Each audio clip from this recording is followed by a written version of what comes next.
Assalamualaikum warahmatullahi wabarakatuh. Bismillahi masyaallah, la yasukul khaira illallah. Bismillahi masyaallah, la yasrifu su'a illallah. Bismillahi masyaallah, ma kana min ni'matin faminallah. Bismillahi masyaallah, la hawla wa la quwata illa billahil aliyyil azim. Kaum muslimin dan muslimat, shaimin wa shaimat, di mana saja Anda berada, semoga kita semua senantiasa diberikan rahmat dan karunia oleh Allah Subhanahu wa taala. Dunia sedang dalam keadaan berduka.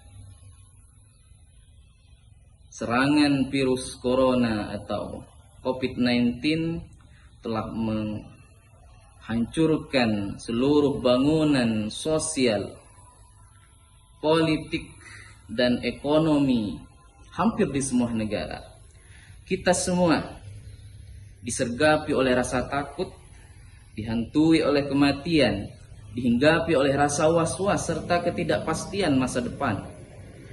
Penelitian yang terbaru dari Universitas Johns Hopkins Amerika menyebutkan bahwa lebih dari 3,5 juta jiwa manusia terpapar virus corona. Ada 247.000 jiwa manusia meninggal dunia akibat wabah ini. Hal ini tentu membuat sebagian kalangan berasumsi bahwa wabah ini sesungguhnya bukan wabah biasa. Wabah ini adalah azab yang Allah turunkan kepada umat manusia. Bahkan ada yang mengatakan wabah ini merupakan tentara-tentaranya Allah. Namun tidak sedikit yang mengatakan bahwa wabah ini adalah ujian dari Allah Subhanahu wa taala, merupakan peringatan dari Allah Subhanahu wa taala kepada umatnya. Hal ini sesungguhnya sangat menarik. Bagaimana makna dari azab dan ujian tersebut. Oleh karena itu dalam kesempatan kali ini saya ingin menyampaikan bagaimana azab dan ujian dalam perspektif Al-Quran. Kaum muslimin dan muslimat yang dimuliakan oleh Allah. Dalam perspektif Al-Quran, azab memiliki dua objek, memiliki dua pengertian. Pertama, azab itu hanya Allah turunkan kepada orang-orang yang durhaka, kepada orang-orang yang zalim terhadap nabinya, terhadap panutannya.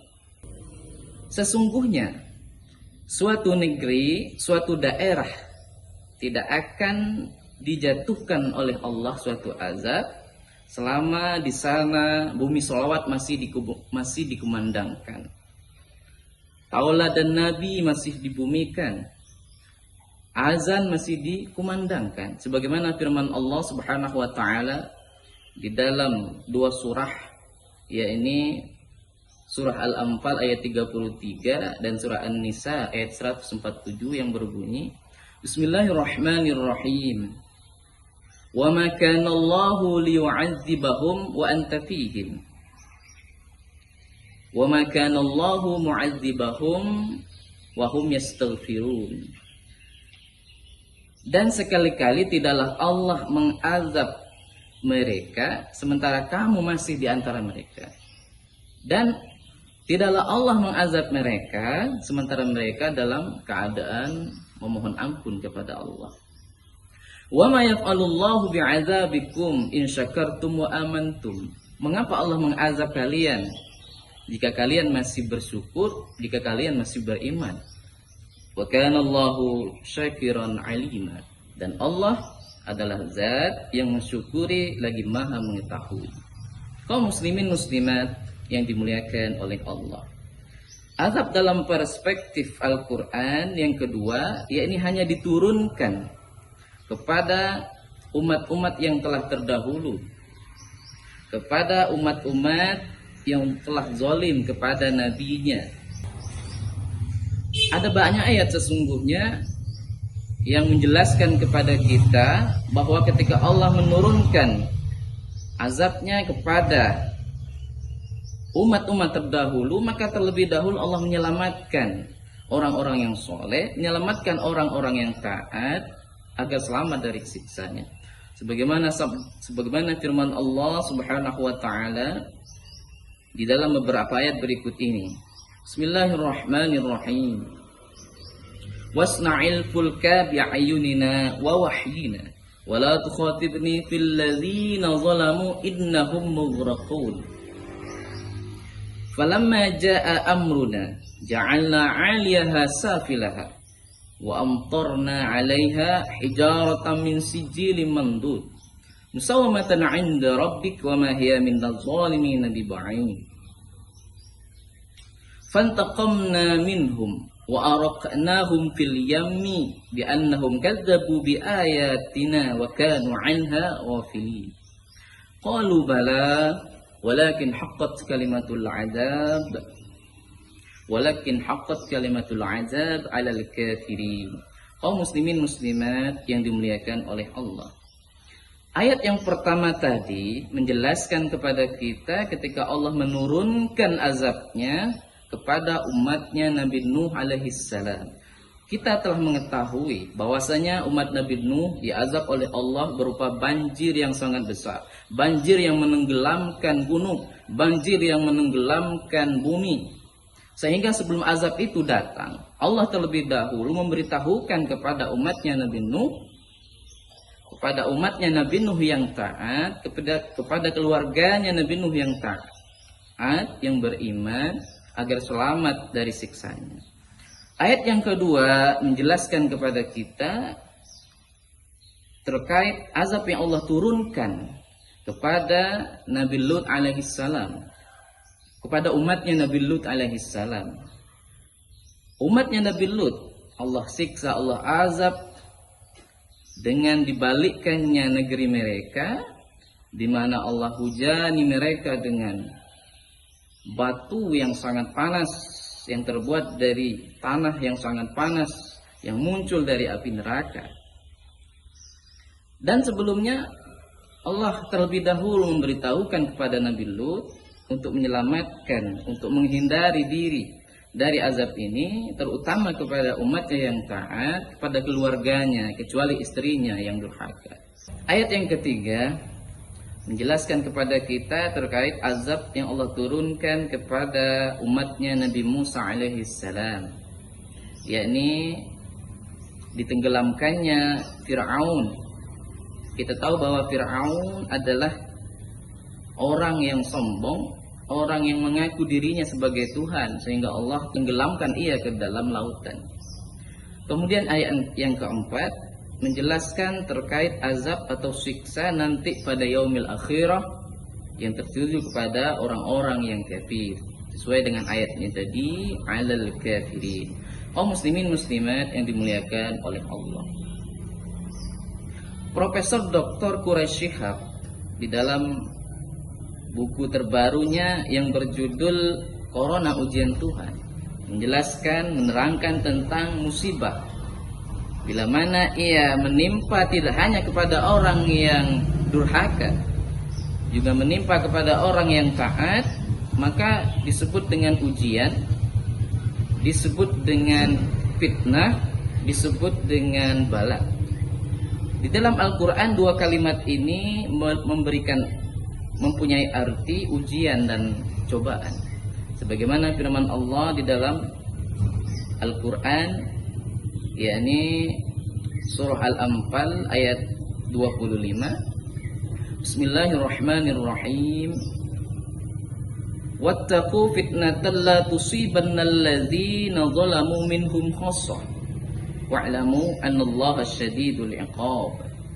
Alladzi khalaqal mauta wal hayata liyabluwakum ayyukum ahsanu amala wa huwal azizul ghafur. Quran surah Al-Mulk ayat 2. kullu nafsin dha'iqatul maut wa nabluukum bisyarri wal khair fitnah wa ilaina turja'un. Al-Anbiya ayat 35. Kaum muslimin muslimat yang dimuliakan oleh Allah. Dari 3 ayat di atas, sesungguhnya ayat di atas menjelaskan kepada kita bahwasanya ujian dan cobaan merupakan suatu keniscayaan di dalam kehidupan. Semua orang pasti akan diuji, baik itu Rasul, para nabi, orang-orang soleh pasti akan diuji oleh Allah Subhanahu wa ta'ala. Dalam konteks ini, Sayyidina Ali karamallahu wajhah mengatakan bahwa ketika musibah ditimpakan kepada orang yang durhaka, maka itu maknanya adalah pendidikan bagi dia. Jika menimpa kepada orang yang soleh, maka maknanya adalah ujian. Bila mana ia seorang nabi, maka maknanya adalah untuk meningkatkan diri, untuk meninggikan derajatnya di sisi Allah. Kaum muslimin muslimat yang dimuliakan oleh Allah. Dari uraian di atas, maka dapatlah kita ambil suatu kesimpulan bahwasanya wabah corona yang telah memakan ribuan jiwa ini sesungguhnya bukanlah merupakan azab dari Allah. Ia adalah ujian yang Allah berikan kepada kita semua. Mampukah kita menghadapi ujian ini? Relakah kita menghadapi ujian ini? Jika kita rela, maka sesungguhnya Allah pun akan meridhoi kita. Sebagaimana sabda Rasulullah sallallahu alaihi wasallam yang berbunyi, "Innallaha idza ahabba qauman ibtalahum faman radiya falahur ridha wa man sakhita falahus sakhatu." Sesungguhnya Allah jika ia mencintai kaumnya, maka ia akan menguji mereka. Bila mana mereka ridho, ikhlas menerima ujian ini, falahur ridho, maka Allah pun ridho. Namun bila mana ia tidak rela, murka dengan ujian ini, Allah pun akan murka. Kaum muslimin muslimat yang dimuliakan oleh Allah, demikianlah uraian singkat yang bisa kami sampaikan pada kesempatan ini. Mudah-mudahan ada manfaat dan barokahnya. Semoga wabah ini segera berakhir. Semoga yang telah meninggal dunia Allah tempatkan ia di sisi Allah di tempat yang layak, husnul khotimah. Kemudian yang ditinggalkan Allah berikan kekuatan dan kesabaran pada mereka. Akhirul kalam, wallahul muwaffiq ila aqwamit thoriq. Wassalamualaikum warahmatullahi wabarakatuh.